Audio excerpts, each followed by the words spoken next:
Hello and welcome back to part 10 of goddammit, more Scar ambushes. Surprise!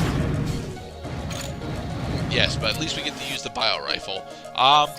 The bio rifle, as I have stated previously, is really not a weapon I like to use, but I have so much ammo for it that I thought I would actually show off how effective it can be if you're accurate with it. But let's be honest, the ASMD is a better weapon than the bio rifle. So, for a full playthrough, I've noticed you use the assault rifle, you're making great use of the ASMD, you make great use of retribution on little sneaky Scar behind the door. What? Can you identify your top 3 weapons in this game? Easily. The number 1 is the Flak cannon. The Flak cannon is just so goddamn good. Number 2 and 3 are a bit trickier. I would be willing to say that number 2 is honestly the 8-ball gun, given how much destructive power it has and how easy it tends to be to use. But, you know, I don't actually use it all that much at the moment. This works because I happen to have a toxin suit. For number 3, if I have to pick a number 3, I'd have to say the combat assault rifle, simply because the alt fire is just so effective at killing things. Oh yeah. And as long as we stick to those 3 weapons, we will be all set. Yep. See, this game is not trying to kill you. This game is trying to throw all kinds of wacky colors, neon, and funny enemies. These guys are fun. Well, not necessarily funny enemies, because they are, you know, they are rather dangerous. But we've become so familiar with them. They are like new. There are new members of this party. I certainly hope not. I don't want any pupae at my birthday. So while we mingle around the room and look for a slice of birthday cake, we can talk to Scar and catch up. Scar don't really have all that much interesting to say. At least other humanoids. They're very much the warrior race of the galaxy. Yeah, it seems that most of their input includes. We broke through the door by throwing a crane at it. Yes, wrecking ball.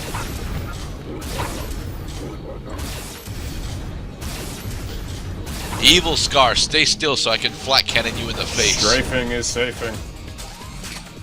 Yes, strafing is very safing. More pupae. I really like the variety of colors we've been seeing. It's very, like, it reminds me of Candy and Discovery Zone. And rave music.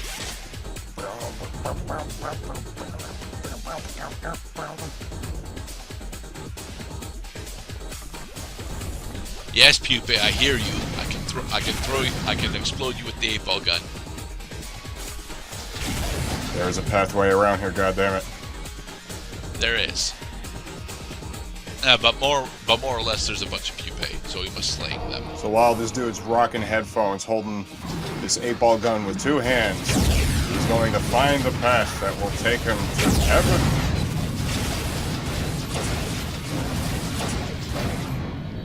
And dead brute. He makes his body fall and makes a whole screen shake. Yep. I love shit like that. I do believe that those are technically actually giants, but I don't honestly know if they have a different name between brute and a behemoth. Ouch. On a sliding scale of magnitude, behemoth would be higher than brute. Yeah, but that's the thing. The brute is actually a larger behemoth. It's really weird. Et tu, Brute? So falls Scar.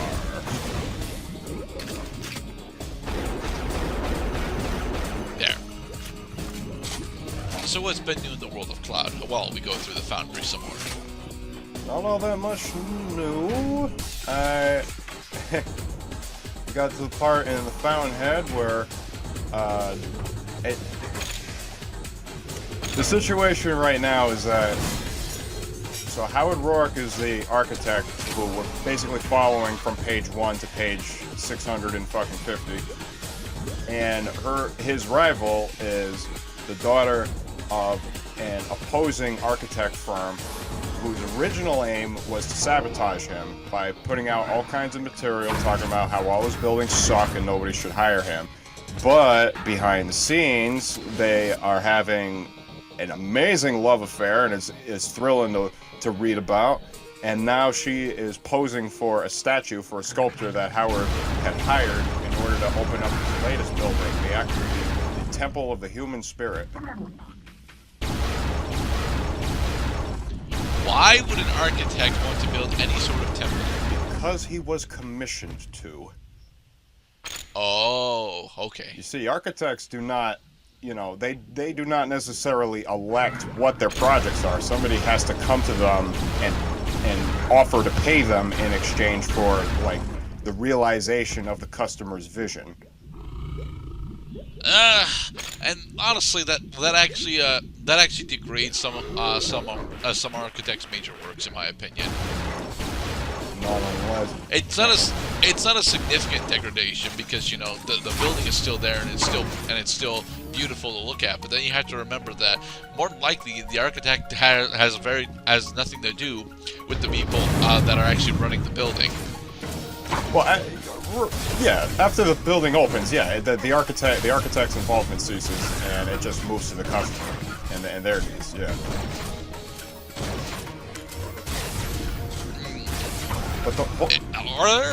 Are there any cases where an architect finishes a product and then he refuses to hand over the deed to the customer? No, it doesn't work like that. So the owner of the land usually is the commissioner. Okay. So the architect is a contractor who the landowner hires in order to create the building.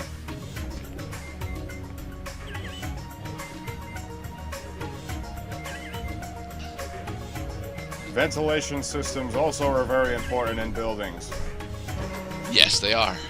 Meanwhile, I'm reading about a time where they still created ceilings and sealants with asbestos. So your book takes place in the 60s? It takes place in the 20s, actually. 20s. Okay. Yes. We no longer have our toxin suit, so going in there would be very dangerous. Is it significant? And is it like walking? Is it like trying to swim through lava in Oblivion? Not lava, no. Acid. So health damage is not that severe, you're saying? Yeah, it's not that severe, but it is pretty severe. It will kill you. It will just take a little bit to do it. This is more like a dare. Like, we dare you to swim through here, and if you survive, you win. If you lose, you lose.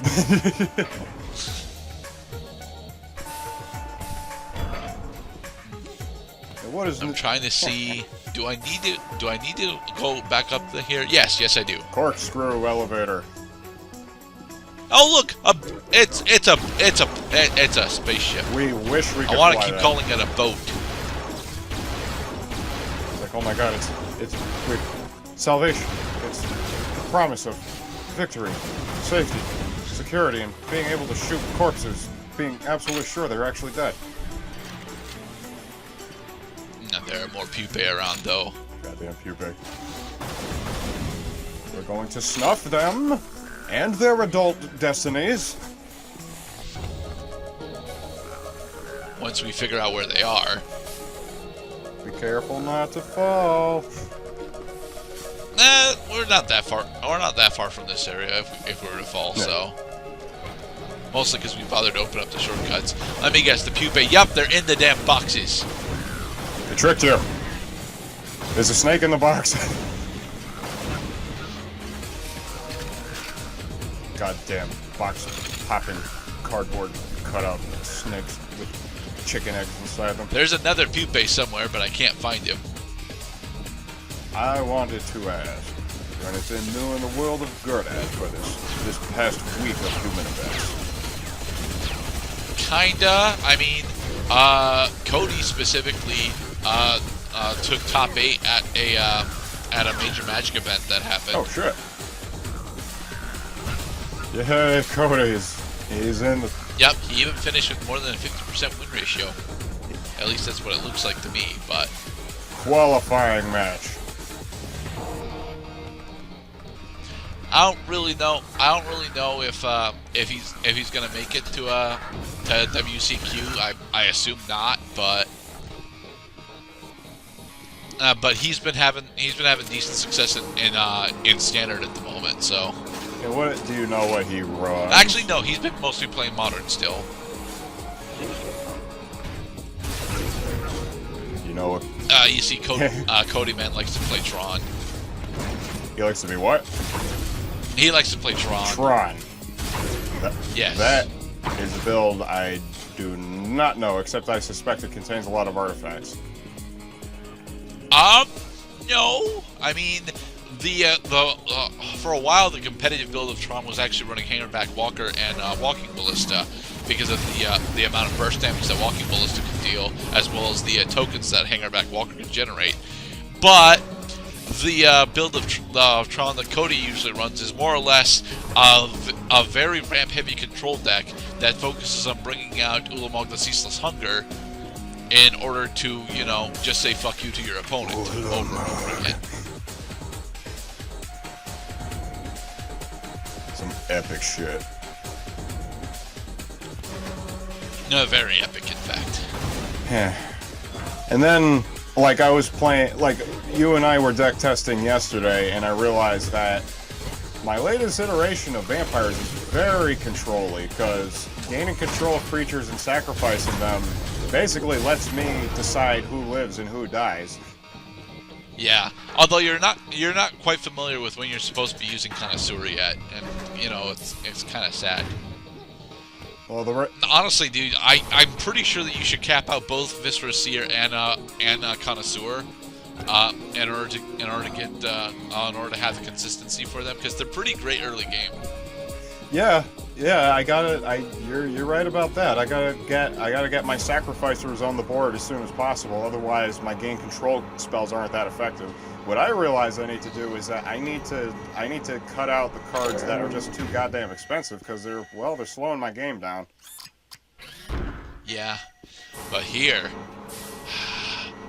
we are preparing for a boss fight. Here, it looks like we are descending to meet Lucifer in his secret panic room. Thankfully, not Lucifer. Uh-oh. Oh, that's a dead Scar. The music stopped. Oh, it's just a Mega Scar. Huh. Hello, Mega Scar. Mega Scar. This looks like Kill a Scar. Or Sentient. You can call him Kill a Scar if you want. I mean, he doesn't. I mean, he's already dead. Yeah, but that's just how amazing the Flak Cannon is. And then we corpseified his corpse. Yes. Alright, and in the next episode, I believe we have successfully finished the Foundry, right? Yep, we have. To the lift of justice.